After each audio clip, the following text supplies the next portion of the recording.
How are you? Nice to meet you. Nice to meet you finally. Yeah. We've been texting for a bit. Finally, we made it. Yep. My English is not very good, but I can understand and I can answer some question. But you need to talk slowly because I need to. Yeah, there is no problem at all. I've been interviewing all sorts of different people, and it's fine. It doesn't need to be perfect. That's great. Where are you from? Originally from Italy, yeah. And now I'm living in Berlin, but I moved from the UK. I lived there for a long time. Okay, cool. Are you from Berlin? Berlin? I'm from west of France. Ah, right. Nice. So, are you in your studio? Yes. In fact, it's a garage, but I do painting here. Can I change? You transform it in a... Okay. You can see a painting here, and this one is in progress. I have a lot of work on it, but that looks great. Yeah. My laptop and paintings. Mass paintings everywhere. That's great. Love it. That's very big, but it's better than before. Yeah, no, it's good. Yeah, great space. It's a great space. In this new episode, we have Florent with us. Thank you, Florent, to be part of the podcast. And we've been chatting a little bit, and as always do, I start talking to the person, and I don't really start officially the interview. But thank you again to be part of the podcast. Thank you for inviting me, Matteo.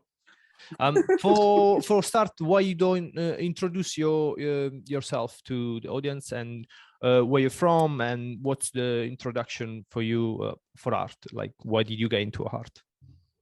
I'm Florent Stosskopf. That's my name, and I'm 33 years old. I'm from west side of France, near the sea, and I do painting all day, every day, since 1 year in full time. And Great. before I was a textile printer, and I had my own business.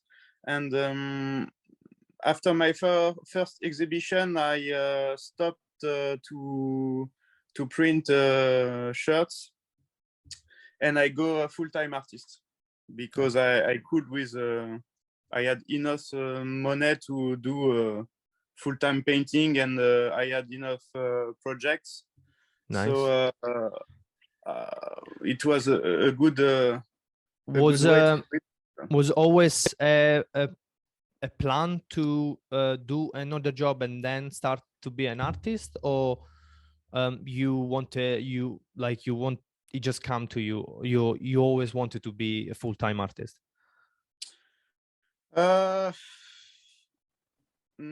I started to do drawing and painting since I'm kid, but when you say to people, I want to be a full-time artist, they laugh at you.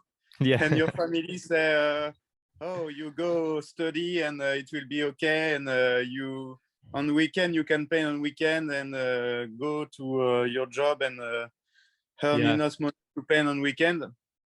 But I was not in this thing, but I had to work on a classical job to earn money. Yeah. And usually I paint the night or the weekends. But with the first exhibition in London with Beers London, I had the opportunity to push things, and I had more contacts and more sales, so I could paint all day long. So I keep my job, and I say, okay, it's a luck for me. So I had to take the luck and go, and Yeah. it will be difficult, but do what you love, and you will eat more pastas, but it's okay. Let's jump into your practice, because your painting are so like colorful and there is a lot to unpack. And so how do you usually work? What's your routine, and what do you use, if it's acrylic, oil, for your painting?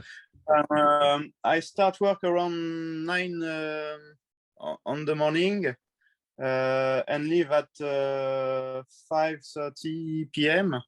Yeah. To pick up my son, because I have a little son. So I had to do compromise sometimes, but I do like a classical job. I paint all day long, and sometimes if I'm late for a project, I paint on nights. But usually it's like a regular job. And I do only one painting by one painting. I can't have three painting on the same way, because I go mad. So I need to do one painting, resolve the painting, finishing it, and go to another one. And then you can jump. Yeah. I'm the same. Yeah. Yeah, I'm the same. There is a lot of artists that I talk up to, and they manage to do different things at the same time, different paintings.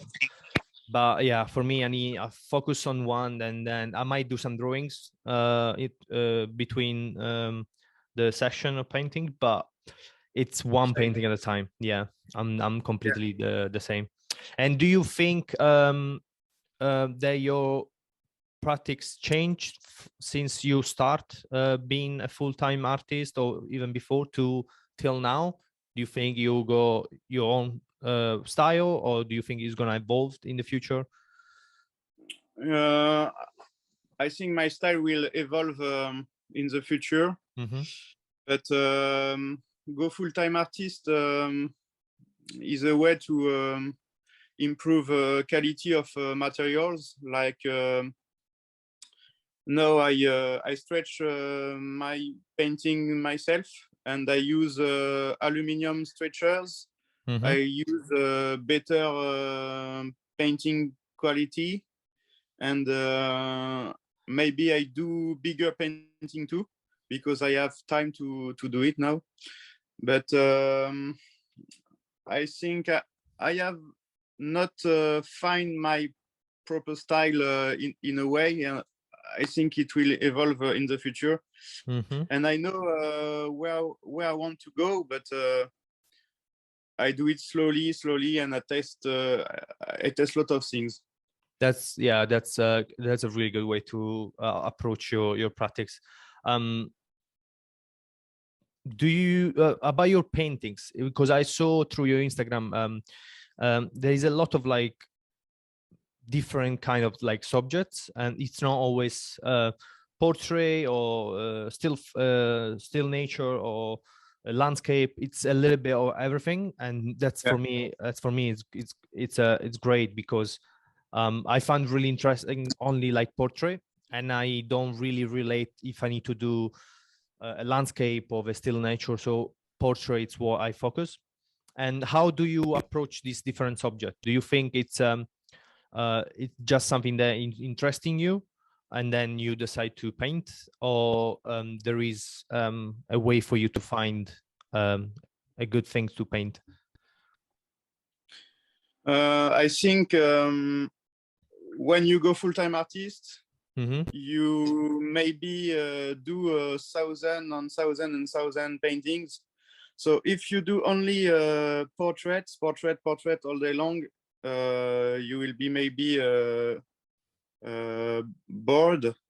And I need to change subject. I need to do maybe one still life after one landscape, after one portrait, big painting, little painting. I need to change, or I'm bored very easily. So I plan to do a lot of painting.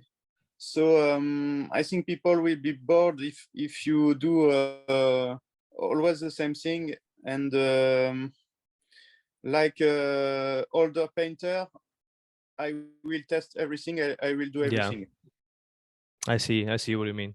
Yeah, it's fun to experiment with a lot of different subjects. And how do you, because obviously you don't do like realistic in meaning, like colors and a little bit like the shapes are not like completely like a copy of the reality.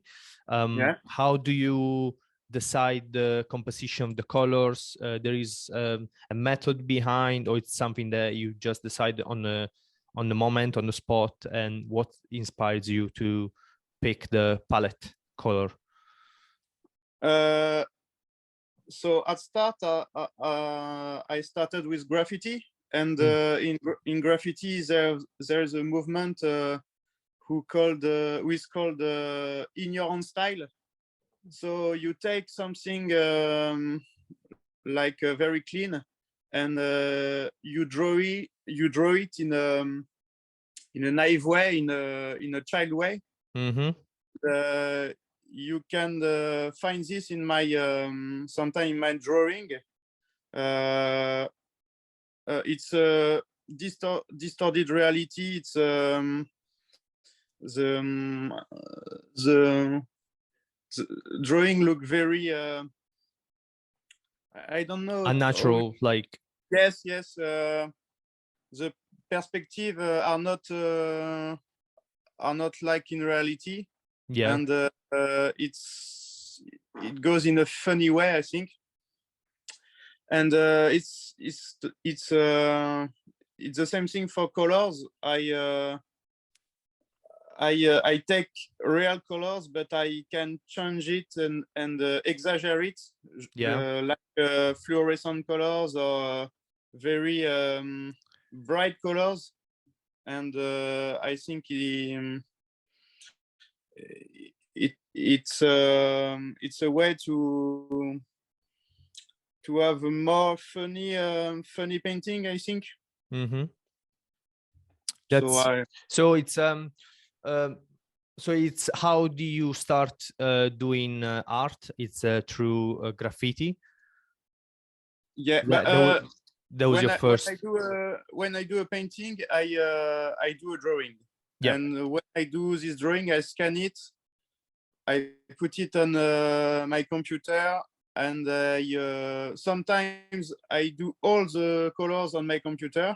Mm-hmm. And sometimes it's like, I will see when I will paint it, but I like to prepare everything to win time. I see. It's really like a schematic way of working. So you have like so you have like steps. So even in when you put in your laptop, you try out some colors. What goes well together. Totally. Yeah, that's really interesting. So you kind of have a final product, a vision yeah, of what you will have at the end. Because if you take a color and you think, oh, it's a wrong color, you need to change, it takes you 3 hours, and it's not the good color, you need 3 more hours. So you never finish. And when you have how can you say, a project in 5 months, and you need 10 paintings, you can't lose sometimes. So you have to be very efficient. Yeah. And the more efficient is to prepare everything, and change color on computer is not very hard. And it's better to test on computers than on the painting, I think. Sometimes. Yeah, no, it makes sense. It is really an efficient way to work and to make sure that you even like, because when you start painting, you don't realize how much paint or like you can waste or you can lose during the process. And it is, unfortunately, we have to think about even like money and how to be more efficient. And this is how you work is a great way to make sure that you know already before you go into the like painting on a canvas what to do, which is a way for you to avoid all this waste and waste of time, waste of money, and stress as well, because it's more waste of time, because time is a more precious thing, and time fly so fast, and you need to be efficient. So prepare. You mentioned before that you changed the size as well of work of your works, and was a natural thing for you to jump from a smaller to a bigger work? Was it because of the space? Was it because of your ideas that you wanted to put on a canvas, so you need a bigger space? Why did you choose to do so? Yeah, because before I used to paint in a little room, like 10 meters, and I can't put paint everywhere. I had to paint on the bed. So now I'm in my garage, so I can do 3 meters painting. It's okay, and I have enough space to put all my paintings. Oh, you say on the canvas, so to try to I see. It's because most of the time what you don't realize when you start, it's you need the space not only for the canvas, but you need the space even around you to make sure that you can take a step back and see how the whole picture is working. And because obviously when you work, you're really close every time, and you don't see the whole thing, how it's coming up. So if you do a bigger piece, you need the space even to walk back and actually like see what's happening and make sure that's working really well. So it's important, if you do a bigger piece, to obviously have the space to walk around and see what's going on. And sometimes you can use like spray can or airbrush, but you can't use it when it's your bedroom. You will kill everything around you. It's not really healthy. To paint. So, it's not really healthy. Did you I'm interested by the street art aspect of your coming up. It's so is how you approach art, first of all, and did you do any schools after, like art school or college or anything like that, or is there something that you just start trying and practice and you go really good at it? I didn't done art school. I started drawing since I'm a child, because I think I was very bored, and I had to waste time to do something. So my one of my grandfather was a painter, an oil painter. So I used to go in his home and see paintings everywhere. But he died before we really talk about art. But it's something that stay in your brain, I think, and maybe that's why I started to do some drawings. And then as a teenager, I started graffiti because I think I was bored too. So I had to. It's like most of my friends was smoking marijuana. So like you choose between do nothing and smoke drugs, or do something and be alone in this thing. But I prefer pain than smoke drugs every day. Makes sense. Makes sense. I agree. I started to do graffiti, and then after that, I started to collect art book, and I had no idea of the art world. Yeah. I started just like a child with spray can and with no rules and no. I didn't know what I done, but then I started to discover the art world, because in the art world, because graffiti is, I think, take inspiration in a lot of art movements like abstract painting or classical painting or comics or manga. Yeah. And you open a lot of doors. So I started collecting art book, and I listen. I understand the art history. I learned about the art history and all the movement, and who do what and how they do it and why they do it, and what I like, what I don't like, where I want to go. And then I started painting on canvas like that, and imitate good painters. And I asked myself, can I do that with a brush? Can I do like that, like the best painter? And then I trained, and I'm here now. Yeah, no, it's I can see, because it's not that common from a graffiti to a painting, especially the style that you do. You can see there is a study behind, and that you understood painting and painting history.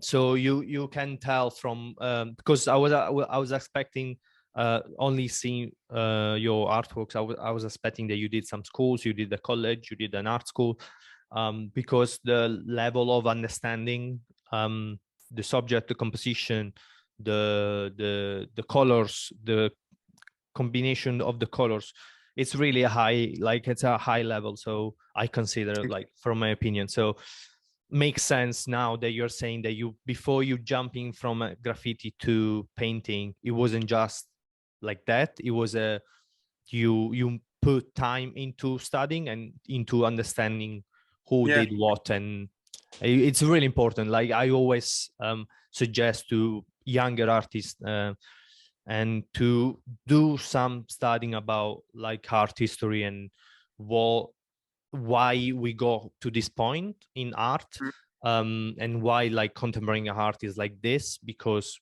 there was a past, and that past is really important for the future and the present of an artist. So it's yeah, it makes sense, and you can tell from the painting there is a really good understanding of the whole. But I think technique is useless, because you can learn technique in 2 years and be a very good painter in 2 years, but you need to understand what they does before you, and what you need to do to have an evolution, to improve the past. Because you need to mix technology, you need to mix the past paintings, and create something new in your area, but technique is very easy to have, but it's only 5% of the painting, and I think. It's true. I think learning a skill, a technique, a skill is really important, but it doesn't stop there. You need to explore some, like, a next step. So the technique for me, it's a start for you to be comfortable in front of the canvas, in front of the paper, or whatever you're using. And then once you get good eye skill, painting, drawings, or whatever you're doing, then you can start breaking the rules, breaking the subject, and how you make it personal and make it your artwork. So I understand. Yeah, and I understand what you mean. It's not only learning how to paint, which is fine if you just do it. But to be an artist, like in the pure sense of the word, it's a different thing than just learning a skill. Yeah. And before breaking the rules, you have to know the rules, and then you break them. Yeah. How you can be like a genius, but there are not a lot of genius people who can who have a vision, like maybe Basquiat or Kissering, but I think they know all the painting. Even they were very young, they know art history very well, I think. So yeah, I agree. It's really, so I think it's the best way to approach being an artist. And practice, then it's all about like doing it every day. And it seems maybe you're not gonna get there, or it seems to be a really long road, but at some point your time will get the result that you want. It's really important to be persistent and carry on with what you're doing, and not just give up if you want to be a full-time artist, or in that sense. If you learn how to paint and just for fun of it, why not? You don't need to do all these stressful things. There is a lot. It's not just painting, it's not just drawing. There's a lot behind being an artist that when you start, you don't know and you don't realize. And even I did school, I did university, I did college. When I was in school, nobody really taught me how to do and how to be an artist in every day. Like, so it's something that I needed to pick up by myself, and I needed to learn how to do it by myself. And it's not easy. It's not something that you know, and it's not something that you think that it will come to you that easy. But anyway. But you understand how to be an artist when you study the big painters' work, and you go in their head, and you understand why they do this at this moment and how they do this. It's not like oh, you are a good drawer, you will be a good artist. It's not that. It's like it's more like psychologic, and you need to understand why an artist mean. It's like it's why you're doing it. Yeah, it's the question why you're doing it. Why do you think this is important for people to see? Why do you think it's important for people to understand what's your message behind, if there is one? So why you're doing? Why do you spend all this time to paint, to draw, to be an artist? Why the reason behind your practice, which one is?